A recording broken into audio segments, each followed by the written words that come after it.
ሰላም ጤና ይስጥልን እየተከበራችሁ የእግዚአብሔር ቤተሰቦች የእናታችን የቅድስት ድንግል ማርያም ወዳጆች ዛሬ እንግዲህ በዚህ ቪዲዮ ቋርፍ ምንድነው የሚለውን የአባቶቻችን ምግብ ቋርፍ በዋለባ ምንድነው መቼ ተጀመረ በኋላስ ከጣብሌ ከገመሌ ከሳዳም ወደ ሞዝ እንዴት ተቀየረ የሚለውን በዚህ ቪዲዮ አሳያችኋለሁ ማለት ነው። ይሄ ክፍል 1 ነው። ክፍል 2 ሊቀጥል ይችላል። ምናልባት የኔ ዩቲዩብ በተደጋጋሚ እየተዘጋ እጅግ በጣም አሰልችኗልና ቋራ ቲዩብ ተዘግቷል። ስለዚህ ቋርፍ ምንድነው የሚለውን እንደሚከተለው ስሙኝ። እንግዲህ ዋልድባ ገዳም የተመሰረተው 485 ዓመተ ምህረት ነው። ከጌታችን መድኃኒታችን ኢየሱስ ክርስቶስ በስደት ጊዜው ያረፈበት ገዳም ነው። ገዳሙ ውስጥ አረፉና የሚቀመስ ሚላስ የለም። ከዛ ጌታችን መድኃኒታችን ኢየሱስ ክርስቶስ ይሄንን ጣብሌ የሚባለውን ስሩን አውጥቶ እንቺ ብዩ አላት። ከዛ ስትቀምሰው እጅግ በጣም መራራ ነው።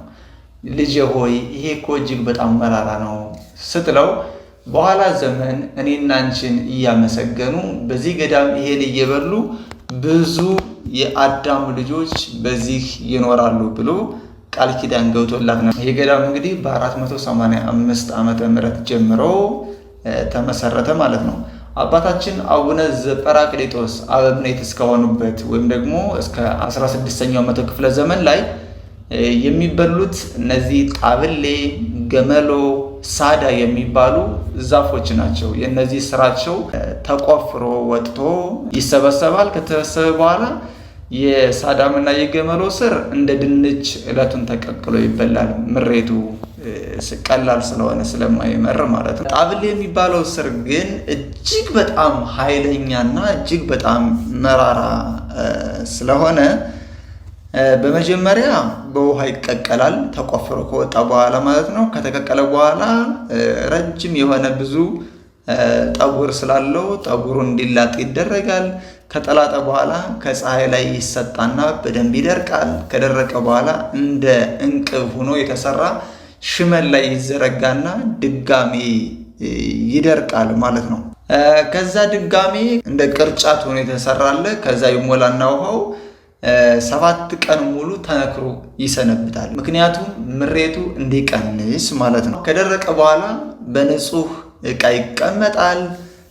ከዛ ለምግብነት ላስፈላጊው ነገር በብረት ድስት ተጥዶ ከሸክላ በተሰራ ምቾት ድጋሚ ይቀቀላል። ይደርቃል፣ ይቀቀላል፣ ይደርቃል፣ ይቀቀላል። ምክንያቱም እጅግ በጣም መራራ ስለሆነ ማለት ነው። እንደዚህም ሆኖ ግን በኋላ እጅግ በጣም መራራ ነው። ጨው ተጨምሮበት ብትቀምሱት ራሱ ምሬቱ በጣም እኔ ስለቀመስኩት ነው የምነግራችሁ የሚጠቀሙት አለ ማለት ነው። ከዛ በኋላ በጭልፋ እየወጣ ለአባቶች በመቆነን እየተሰፈረ ነው የሚሰጠው።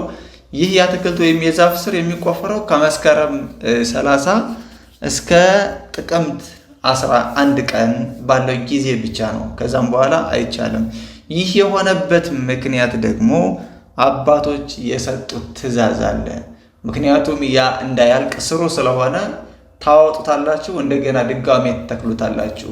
በዛን ሰዓት በእነዚህ ወቅቶች ላይ ዝናብ ስለሚዘንብ፣ ጥቅምት ላይ ዝናብ ስለሚዘንብ ድጋሜ ለቀጣይ ዓመት እንዳይደርቅ ይሆናል ማለት ነው። በኋላ ግን አንደኛ እነዚህ ስሮች ለምግብነት የሚዘጋጁበት ጊዜ ስራው በጣም አድካሚ መሆኑ እየታወቀ ሲሄድ፣ ሁለተኛ ምንም እንኳን ጣብሌ የተባለው ዛፍ የዱር አራዊት የማይነኩት እጅግ በጣም መራራ ስለሆነ ገመሎና ሳዳሙ ግን አውሬዎች በየጊዜው የሚሻሙት በመሆኑ ስለታወቀ አባታችን አቡነ ዘጰራቅሊጦስ ይህ ምግብ ለገዳሙ እንደማያዛልቅ ተረዱ። ወደኋላ ብዙ መናንያን ወደ ገዳሙ ይሄዳሉና እንደማያዛልቅ ተረዱ። ከዛ ለፈጣሪያቸው ሱባኤ ገቡ እንዲገለጽላቸው ማለት ነው። በዚህ ጊዜ የታዘዘ መልአክ መጥቶ ሙዝ የተባለውን አትክልት ከጠገዴ አስመጥቶ ማይለበጥ አካባቢ በተባለው ቦታ እንዲያስተክሉ ነገራቸው። አስተክሎ ከዚህ ጊዜ ጀምሮ የሙዝ ምግብነት ተለመደ ማለት ነው። እንደነገርኳችሁ ገዳሙ ከተመሰረተ ጀምሮ እስከ 16ኛው መቶ ክፍለ ዘመን ድረስ ይሄ መራራ የሆነው አትክልት ነበረ ሲበላ የነበረው። በኋላ ወደ ሙዝ ተሸጋገረ ማለት ነው። የሙዝ አሰራርስ እንዴት ነው የሚሰራው የሚለውን ቀጣይ ቪዲዮ እንዲደርሳችሁ ላይክ፣ ሼር፣ ሪፖስት ማድረጋችሁን እንዳትረሱ።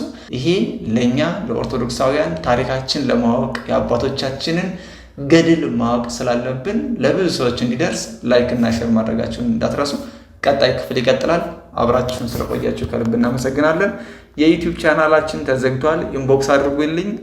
ረጅም ቪዲዮ ሰርቼ እሰጣችሁና ፖስት የምታደርጉት ዩቲዩብ ላይ ካለ ለዩቲዩብ እንዲሆን አድርጌ እሰራላችኋለሁ ማለት ነው። መልካሙን ሁሉ ተመኘላችሁ። በቀጣይ ቪዲዮ እስከምንገናኝ ቸር ቆዩኝ።